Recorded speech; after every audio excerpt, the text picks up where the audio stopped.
wrist ASMR. That's kind of gross. Hey, what's up you guys? Yes, welcome and welcome back to my channel. I'm Vandal and this is a crochet tutorial for these very cute ruffly clown cuffs.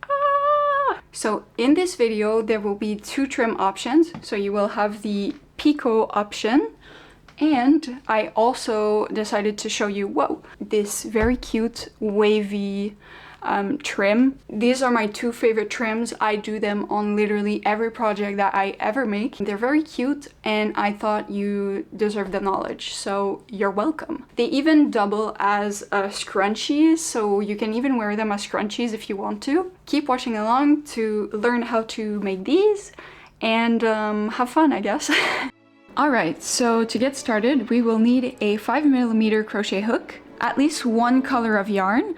For me, I'm using this white Bernat Super Value yarn. It's a size 4 medium. And I will be using this mysterious yarn. I don't have the label, but I believe it's a Lion brand variegated yarn in color. I think it's called Unicorn. So this will be my accent yarn and this will be my base yarn. Next, you will need two hair ties, so one for each cuff. I suggest that you use a thinner one in comparison to a thick one, because these are kind of really tight around the wrist, and because we're adding yarn around the hair tie, I think it's a little bit better if you use these ones, but obviously use whatever you have on hand. You can also just stretch it out quite a lot before using the hair tie so that it's a bit looser around your wrist. I will also show you a little trick when we start crocheting the base to allow more stretch on the cuff so that when you wear it, it's a lot more comfortable and it doesn't cut your circulation. So we will see that later on. And lastly, you will need scissors and a tapestry needle. This is a really easy and quick project and it's only made in 3 steps. So the first step is to do a single crochet trim around the hair tie. Next, we will do treble crochets and we will end with a trim. So I will show you 2 types of trim. This here is the wavy trim. It's really simple and honestly, I think it's my favorite. I use it on almost every single project I ever do. But I will also show you this Picot trim, which is very interesting and it has these Picot. It's a French word for dots. So it has these little bumps and it really creates an interesting pattern. So I will show you this, this trim afterwards. So without further ado, let's get started on step 1. Grab your 5mm hook in your hair tie as well as your base yarn. To start the project, we will make a slip knot, like so, like that. And then you grab your hook, put it through your hair tie, like so, like that. And you will pull your slip knot and you will basically pull your slip knot like this and chain 1. Now your yarn is secured on your hair tie. So remember earlier when I mentioned that I have a little trick to help your cuff fit a bigger wrist? So this is the little trick that I was telling you about. If you're afraid that your hair tie is too tight around your wrist, you can just single crochet all over the tail all around. And then that way it will kind of stretch out the hair tie naturally and it will always kind of remain the same size as your wrist. Hey, okay, so I'm currently editing this video and I said something that was incorrect, so I just want to make sure you get the right information. When I'm talking about crocheting over the tail at step 1, I'm saying in the video that you're supposed to go all around, crochet over the tail all around the hair tie. You're actually not gonna do that because what will happen is that, yes, it will stretch out more, so it will remain bigger, but it's actually not gonna be stretchy. So it's gonna remain really stiff. It's just that the opening of your cuff will be bigger. We don't really want that because the point of having a hair tie inside of it is that it stretches on your wrist so that it stays on your wrist and it doesn't fall off. If it's stiff, it's going to fall off. So I suggest that you crochet over the tail for about 3/4 of the way around the hair tie, and then once you get about at that 3/4 mark, you're just gonna cut the tail and you're gonna carry on for the rest of the hair tie. So that way the hair tie will stretch out more, but it will also remain stretchy, so you can put it on your wrist and it's gonna stay there. It's not gonna fall off. So yeah, just thought I'd correct that, so have fun. So to make your single crochets, you will just put your hook under the hair tie and the tail, like this, and then you will just pull up your loop like this and pull through 2. So you can just single crochet one after another, and you will just single crochet all around. You don't even need to count really, because even if the number of single crochets around your hair tie on one compared to another is higher or lower, it doesn't really change anything, because the ruffles are just gonna be the same no matter how many single crochets are around your hair tie. So you don't really need to count. So another single crochet like that. Single crochet again. Once you've gotten a few single crochets on your hair tie, you can just pull the tail a tiny little bit so that the first chain is a bit less visible.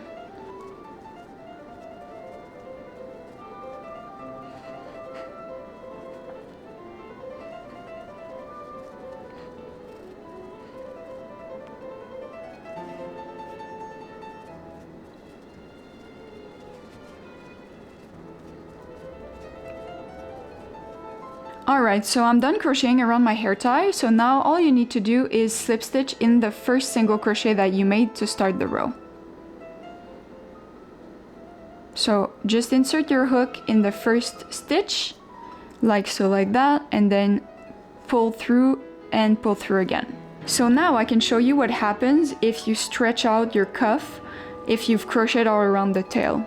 I'm not sure if it will show up on camera, but the tail will get stuck in between all those legs and it will just stretch out the hair tie. So hopefully this works.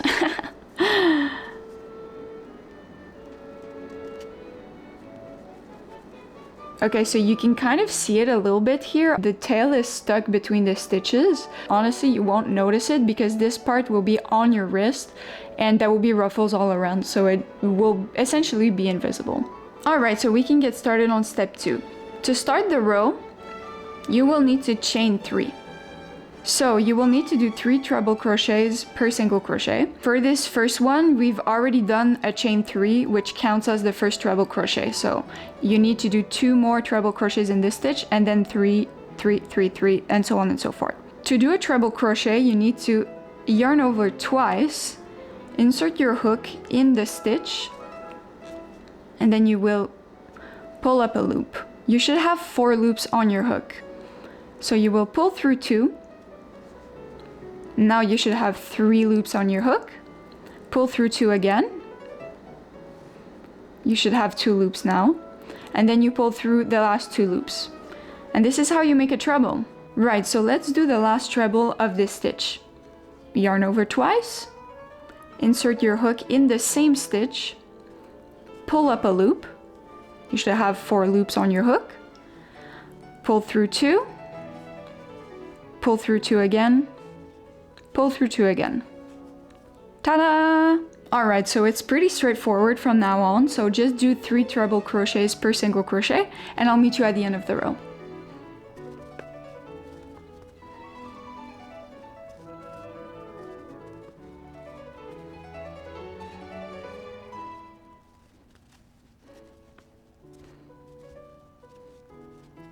Alright, so I've gone all the way around, as you can see, and it creates this really cute, frilly, ruffly moment that I love so dearly. So now all we need to do is finish the row. So you need to slip stitch in the 3rd chain, which is right here. So just insert your hook like that, and then pull through and pull through again. Chain 1, and you can cut your yarn, and you can just pull it through, fasten it. Alright, so now that we're done with the base, I will now show you how to do the wavy trim. If you want to do the Picot trim, you can skip to this timestamp and you can just do that one instead. Grab your accent yarn and create a slip knot. Alright, so now you can insert your hook in literally any stitch apart from the first one.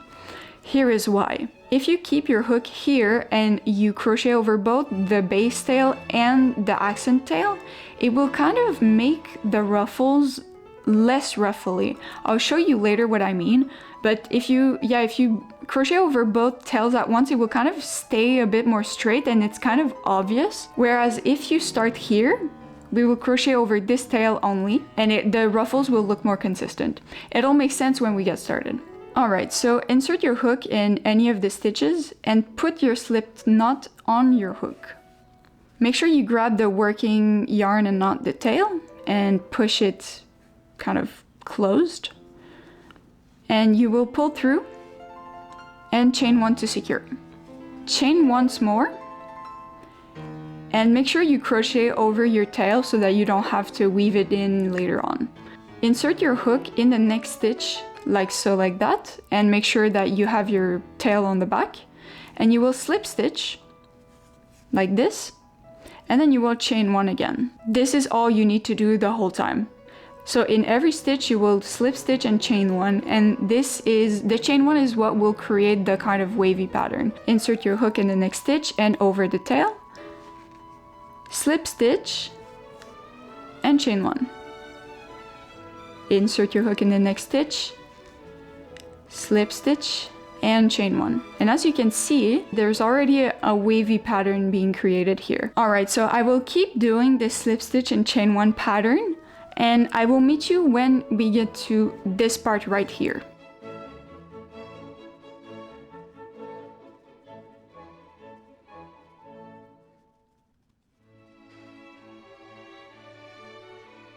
Alright, so now, as you can see, I've reached the tail, so basically the beginning of the row technically. I like to insert a stitch in the slip stitch, because otherwise I feel like there's kind of a big gap in between the two stitches. It might be a little tight to get into, so I like to use the stabby part of my hook to kind of like go inside the slip stitch. Like that. And then you just slip stitch, oh my god,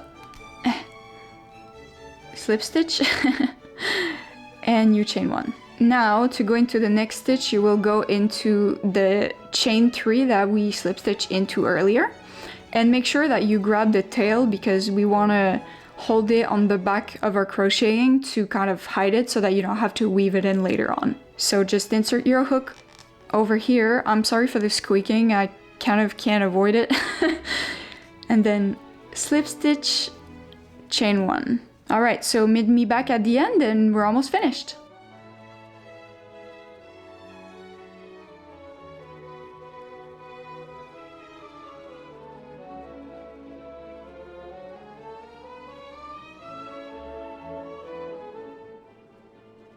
To finish the row, I actually go back into the first stitch so that there's no gap in between the first and the last stitch. As you can see here, if I just cut off the yarn here, there's kind of a gap. So I just go into that first stitch and do a slip stitch and a chain 1, and then I cut my yarn here. Now you can just pull your hook and ta-da! So now all you need to do is weave in this tail and you're done. So I will show you how to do that. Alright, so grab your tapestry needle and thread your tail through your needle.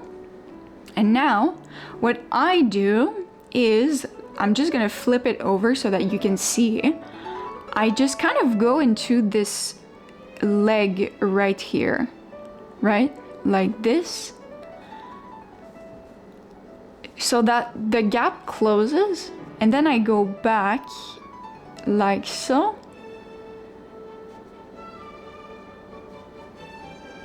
to make the tail kind of disappear.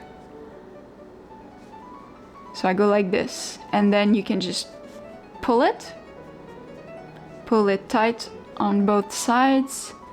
As you can see, the tail is kind of like tucked under the top, so you can't really see it on either side. If you want, you can also do it with this one. I'm just too lazy. I mean, it's already tucked in, so it doesn't really matter. And then I just cut all my tails, yoink and a yoink. And now you're fully finished.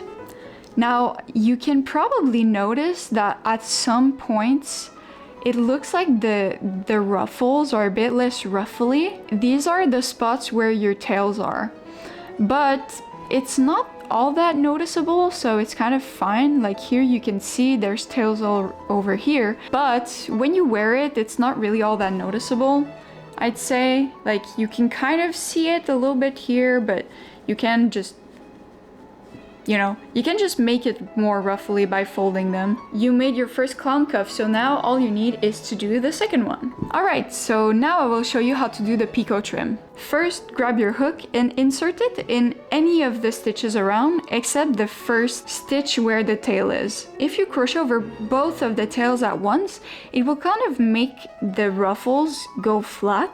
Let me show you on the other cuff so you can see what I mean. Alright, so this is the cuff that we made in the first part. You can kind of see that there are some spots where the ruffles are less ruffly. Like here they ruffle nicely, and here it's kind of a bit more flat. This is where we have a tail. So if you go over both tails at once, it will really go flat like that, so you don't really want that. So that's why you go over only one tail, and then you go over another tail kind of later on in the row. Now you can insert your hook in any of the stitches, grab your working yarn, and create a slip knot. Insert your slip knot on your hook and make sure you pull it tight, and make sure also that you're holding your working yarn and not your tail. You can now pull through and chain 1 to secure. All we need to do is basically a sequence of 3, so we make a picot every 3 stitches. Because you did 3 treble crochets per single crochet on the second row, we just kind of are already aware that the sequence will work because there's 3 stitches in every stitch. So we know that the stitch count is a multiple of 3. I know it sounds complicated, but you'll see it's actually really simple. We've already did the chain 1, so we can just do a single crochet in the first stitch, the second stitch, and the third stitch. Make sure you go over your tail so that you don't have to weave it in later. So do your first single crochet, your second single crochet, and your third single crochet. Now we will do the picot, so the bump. It's really easy. All you need to do is chain 3, 1, 2, 3, and then you will insert your hook in the first chain that we did, like so, and you will slip stitch, so you will basically pull through both of those loops to create the picot. So just create a slip stitch. You can hold your picot kind of like on the bottom to help you pull through both loops, like this. So you can see here that this is the picot. Now we will secure it on the cuff by just making another single crochet. And make sure you go over the tail again. So now we've started the sequence again. So we've done 1, 2, 3 picot. Now we'll do 1 single crochet, another single crochet, a third single crochet, and we will do another picot. So chain 1, 2, 3. Insert your hook in the first chain, like that. You can hold your picot right here so that you have like a good grasp on your loops, and then you will pull through both, like this. And then single crochet again, single crochet, single crochet, and you will do another picot over here.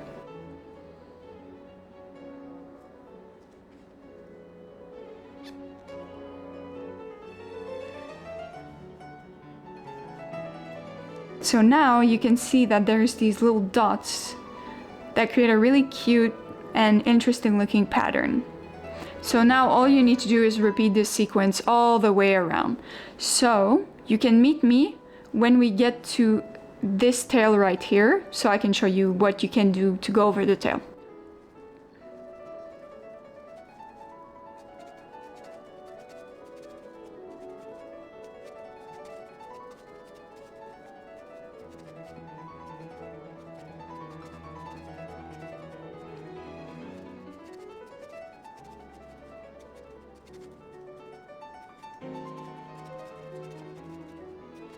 Alright, so now we've gotten to the tail.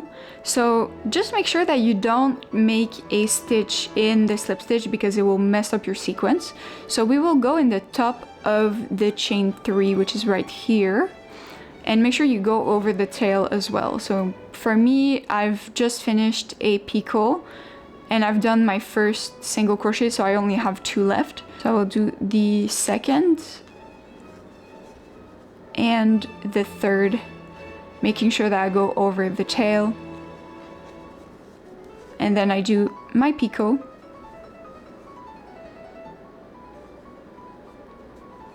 Like so, like that. And then 3 more single crochets. So now all I need to do is, well, finish the row. So I will meet you at the end and I'll show you how to weave your tail.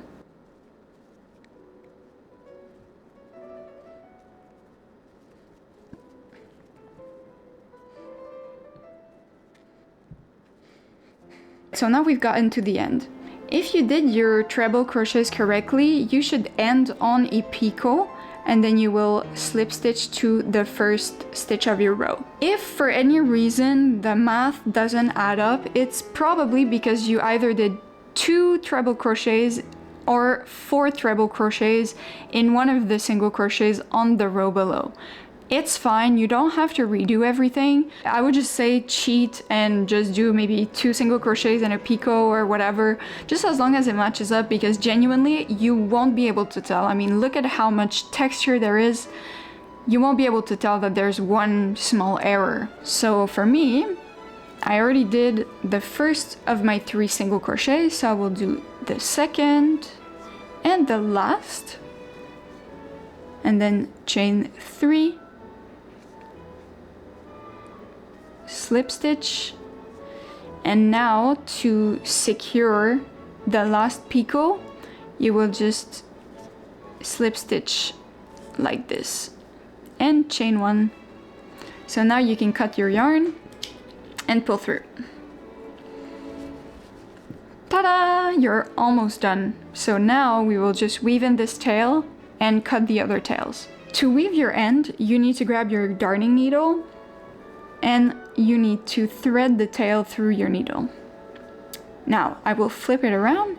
As you can see, there's already our first tail here, so we won't go back on this one. We will go on the other side so that it doesn't go super flat. So you can just grab your needle and just kind of, honestly, just insert it anywhere. It doesn't really matter all that much. As long as you go like on the back of these legs. Like so. Like that. And then you just pull it like that. And all you need to do now is to cut your tails. Alright, so now you've officially finished your first ruffle clown cuff. So now all you need to do is make a second one and you will officially and legally be a clown. Congrats! Did you enjoy my crochet tutorial? Say yes, say yes. I'm glad that you had fun, apparently. And now we are matching clown besties, so that's pretty awesome. Let me know if you enjoyed it in the comments. If you have any recommendations, just shoot them in the comment section. And also follow me on Instagram. Send me a DM and tell me how much you love me. Have a good day!